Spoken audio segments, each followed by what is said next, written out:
So we began to work with one purpose, and it was to foster deep learning so that all, in capital letters, learners contribute to the common good, address global challenges, and thrive in a complex world. So one of the things we've seen is that the hyper-connectedness of today's world means that in addition to internally developing, youth have to possess the skills to collaborate and problem solve with others from very diverse cultures and contexts. And we have to make learning as addictive as social media.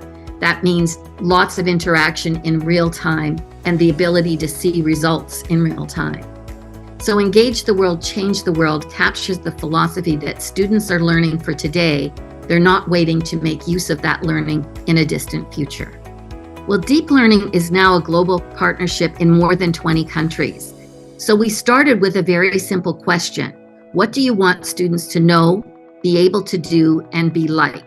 And so we reached consensus on the 6 competencies: character, citizenship, collaboration, communication, creativity, and critical thinking.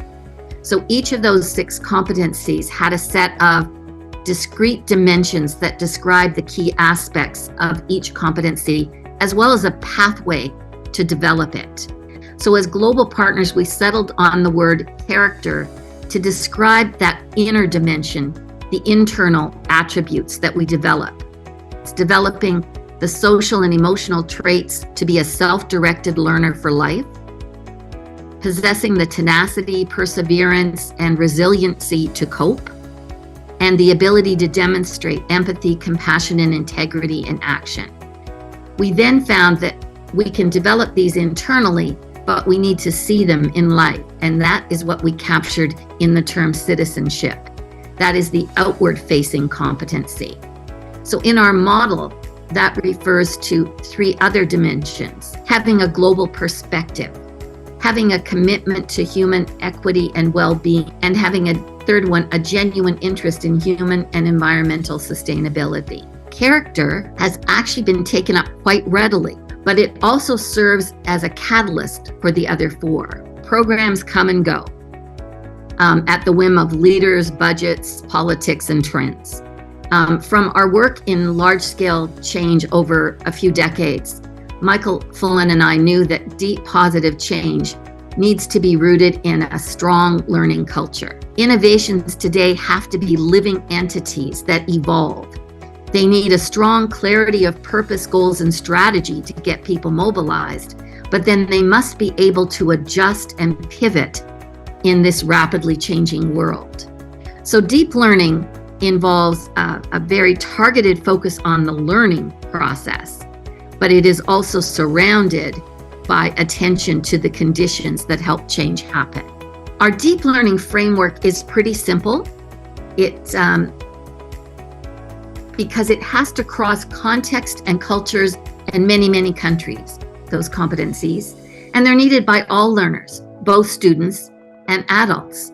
For our students, we then designed what we called the 4 elements of learning design, 4 simple decision points that help teachers craft environments where students are more likely to develop these competencies. Our approach is asset-based, not deficit-based. It's based on student needs and interest.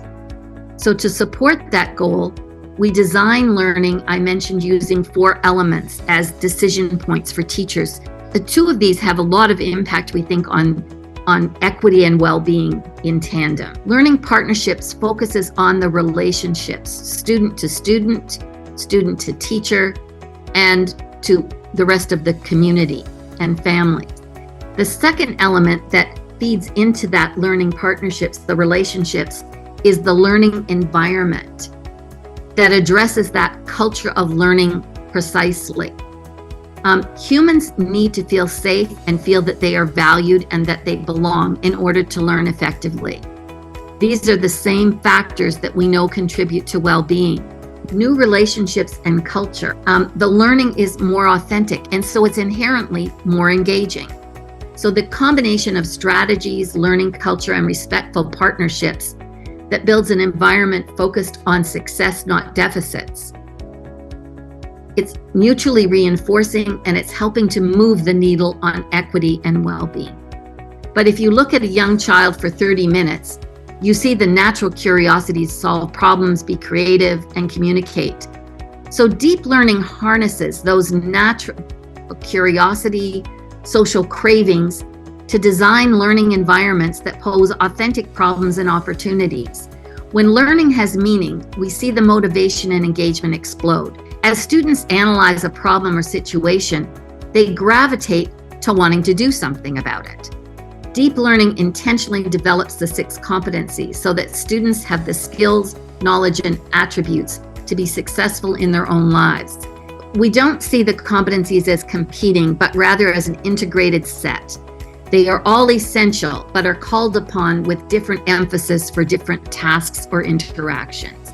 And as I noted earlier, draw upon character and citizenship to guide our behavior.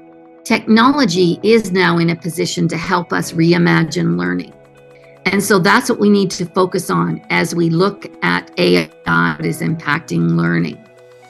And as AI takes on some aspects of more routine learning, this frees up teachers to focus on creating rich interactive experiences and collaboration for students.